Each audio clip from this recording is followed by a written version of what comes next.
Text-to-voice synthesis provided by Vidnami. We're not bankrupt, they are. January 26, 2021 by Anna von Reitz. Okay, get some basics down pat. A president is the CEO of a business entity, either an unincorporated company or an incorporated entity.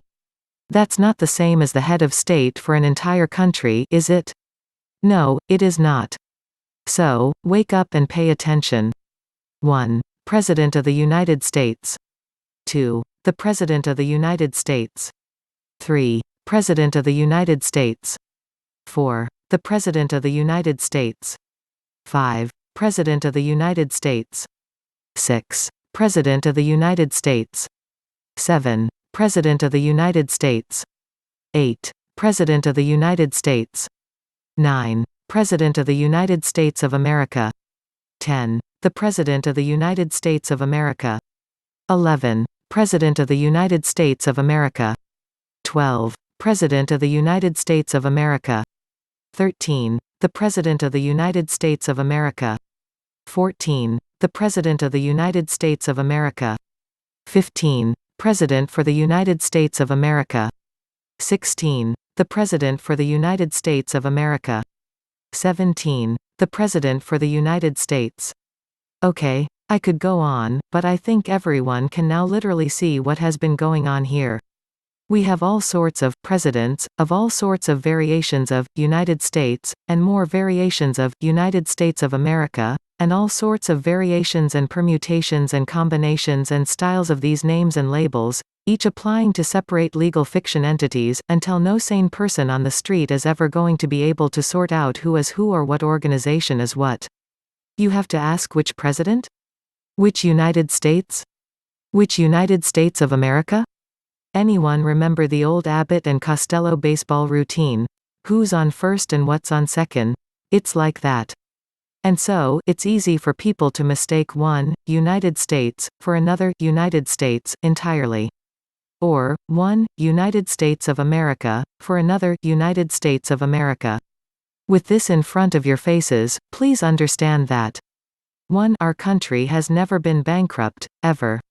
2. Our country has sovereign immunity and is not eligible for bankruptcy, anyway. 3. Our unincorporated national government, the United States, has never been bankrupt and has never had bankruptcy protection. 4. Our unincorporated international government, the United States of America, has never been bankrupt and has never had bankruptcy protection. 5. All the versions of the United States that you hear about going bankrupt are foreign commercial corporations. 6. All the versions of the United States of America that you hear about going bankrupt are foreign commercial corporations. The only connection we have to these corporations or their debts in any way, shape, or form, is that they are our subcontractors for certain enumerated services. That's it.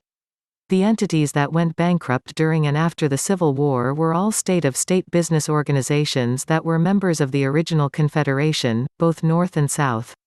The version of United States that received that big injection of cash from the Holy See and the City of London soon after the Civil War was the Holy See's own franchise, and our subcontractor, the municipal United States.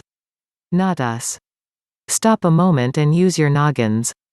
Florida is a state, but the state of Florida is a state of state. These are two different things. A state is a public government. A state of state is a private, for-profit subcontractor doing business for the state under the strict guidance of a constitution that sets forth the details of this business arrangement. So when I tell you that it was the state-of-state entities that went bankrupt after the Civil War, and that our states of the Union were never even part of the Civil War, listen up and try to fathom what I am telling you.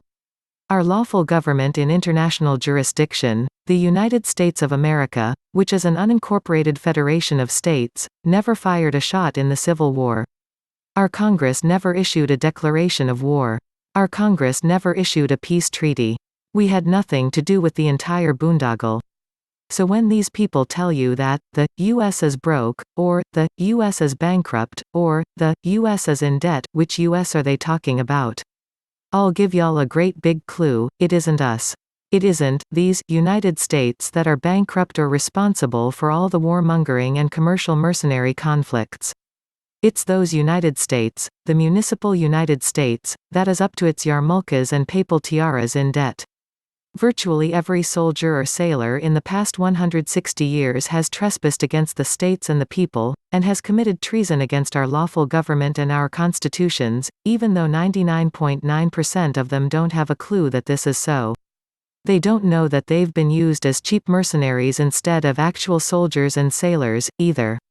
Neither do they grasp the fact that they need amnesty from our lawful government, and they need it badly, because as it stands, and thanks to their corrupt leadership, they are all suffering a stain on their honor and a target on their backs.